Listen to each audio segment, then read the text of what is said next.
Today we're taking a look at another Marvel Legends figure, and this one is another custom I did, and I am pretty proud of this one, and that is only because of its head. And today we're taking a look at the Jon Bernthal's custom Punisher. Kind of missed the shitty ass background. I'll just place that right there. This custom is one of my favorite customs I've done. I love the little simple repaint of Wes Craven's New Nightmare. I love my Killer Croc that I recently just did a review on. I love my Darkseid, but this one probably has to be up with one of my favorites. It's so hard to say which is like my actual favorite custom, but I probably should do a video on what my actual favorite is. But for right now, this is a favorite. This is 100% a favorite. This is definitely easily top 3 at least.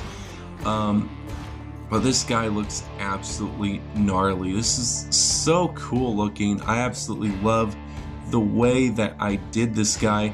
But I think the big thing we should start off with is this head sculpt. Now this head sculpt is absolutely awesome to look at. This is fully custom, not by me. I did get this on eBay. I believe the seller was named Gray Customs, which I'll probably just leave it right up here to their eBay thing, but it looks so good. It's absolutely amazing. I started customizing him when I was on season 2 of Daredevil, and I'm just so blown away with the likeness to him. It looks so much like the actor Jon Bernthal. It's so good looking, and comparing it to what Hasbro did with Marvel Legends, there's no comparison. There's no denying which is the better head sculpt. They blew it out of the park with this one, and with this one, I don't know what the hell they even did. I honestly, it's probably because I have it next to this one, but I just do not see the likeness to him at all with this head sculpt. But again, these were older Marvel Legends figures, so that's probably a reason, but again, just having it next to this one just totally just blows it out of the water. But absolutely love this head sculpt. The amount of detailing, the little blood effects look absolutely amazing. The hair is just sculpted nicely. The paint applications is awesome. And of course those eyes, if you really look into those eyes, they look absolutely amazing. Really do like that. If we kind of shine some light on that, beautiful. Just look how beautiful that is. You can even see he has brown eyes. That is so amazing looking. It looks so realistic, and I do believe this is based off the 1/6 scale Punisher, I believe Hot Toys figure, but it looks absolutely amazing. And of course, these custom heads are a little bit different than the regular Marvel Legends heads. Instead of having the hole where you just pop the ball inside, it is completely hollow. You just use this kind of I believe sticky tack or something, and you just pop that in there, and it does work. It does hold on, and it's not really the best for, you know, playing around with, like, you know, trying to shoot up some bad guys and you just like twisting the head's just gonna like fucking fall off. But for having it for photos, you can just, it stays on really nicely. But the head is the biggest thing about this figure that I absolutely love. The rest of them is not too bad, and I did do a video, I believe, I don't know if I have it still, but if I do, it will be on screen right now. But the biggest thing about this figure was the paint job, and also the arms as well. These are not his original arms. These are way longer than his original arms, but if we take a look at the actual body itself, I'm pretty proud of it. If we bring the light back in, I'm pretty proud with the way I did it. It was mainly just, it was super easy to do. I mainly just used a knife and just kind of dug these little holes to make it look like bullet holes. I got like 2 up here. I think I got 3. I think there's 1 down here. Yeah, it was right here.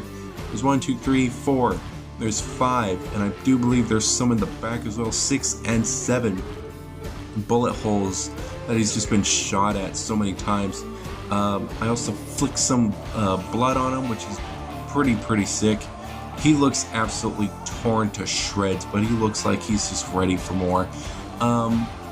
The biggest mistake I did was this arm, but we're going to take a look at that in a minute. These arms are, again, not his arms. These are his original arms, which are very short compared to what I have him at now.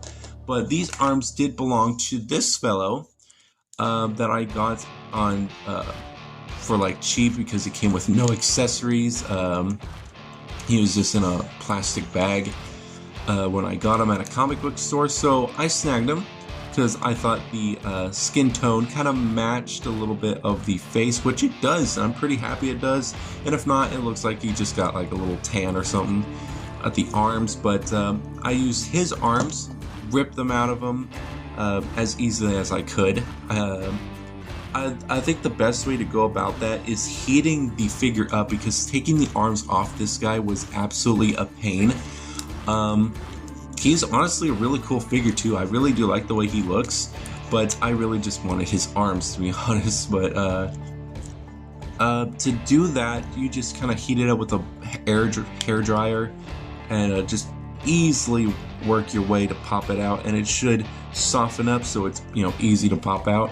How I did it in a car, and it was a hot day that day. I was going in, my wife was going in for a interview all the way in Tulsa, and I was like, bruh, I'll come with you, why not? So I went with her, and I sat in the car, and I just let the sun heat it up, and I pulled him off, put him on him, fully painted him in the car too, and that's pretty much how I did it. And I'm pretty happy with that little story, you know.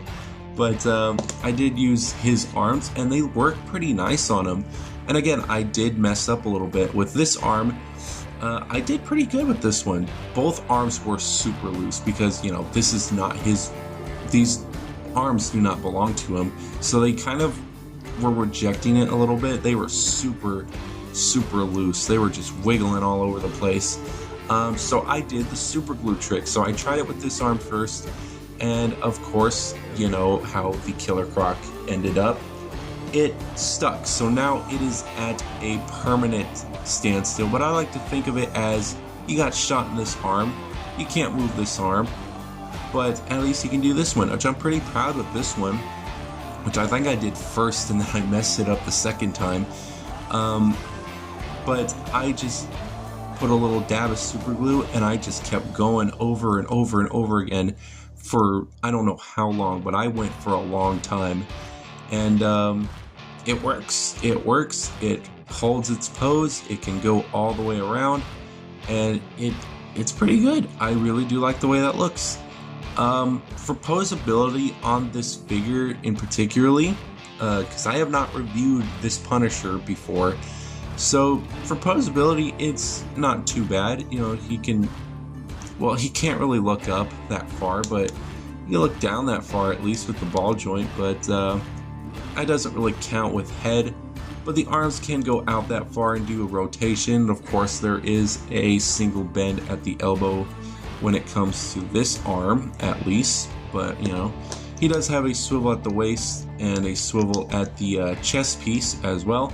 The thing I don't like about this figure is that I really wish it was like the Daredevil figure. And we're going to bring him out just a little bit earlier than the size comparison. But how they did the Daredevil figure is so much better than how they did this figure. I really wish they did this whole torso part onto the Punisher, because like with the sculpting of this, the skull looks absolutely awesome, but even just a slight tilt really breaks that sculpt, and it's annoying, especially if you want to get them in poses. That's why you kind of have to have them waist swivel first, and it just sucks, to be honest. That's why I wish he had the same sort of style as Daredevil, because it is I believe it's a ratchet hinge joint. But if you did have the skull on the chest right here, it wouldn't really break it. It would just kind of look a little funny since it is kind of crouched, but honestly it would look so much better than what they did with this one, and that's what just kind of upsets me just a tiny bit. That's like my one little nitpick about this figure, is that they didn't do that. So we'll put Daredevil away, and with that out of the way, we're going to take a look at the rest. He does have some nice spreadage. He does have some waist rotation, or not waist, thigh rotation. He does have a double bend at the knee, which is pretty nice. Some up and down at the foot, and of course the pivot. And with the new arms too, he has a little bit of a swivel at the arm. Of course this one does not. He does have a double bend at the elbow, some swivel, and a hinge joint at the hands, which is pretty nice. But for posability on the custom figure, it's pretty good. And of course, if you get some guns on this Punisher, he looks absolutely sick. I am so happy with the way he looks. Again, this is one of my favorite customs that I've done, and I'm just so happy with it. It's a huge thanks to this head sculpt. This head sculpt just makes it 100% better, and I'm just super happy with that. So my voice is pretty much dying right now because I keep having to stop recording. So we're gonna finish up this review and we're gonna call it a day. So let's do the size comparison. Here he is next to the Marvel Legends Daredevil, which honestly they both sit at the same height, so that is pretty cool.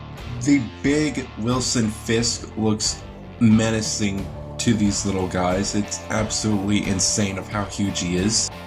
Of course, we have the previous reviewed Carnage, which is pretty big as well.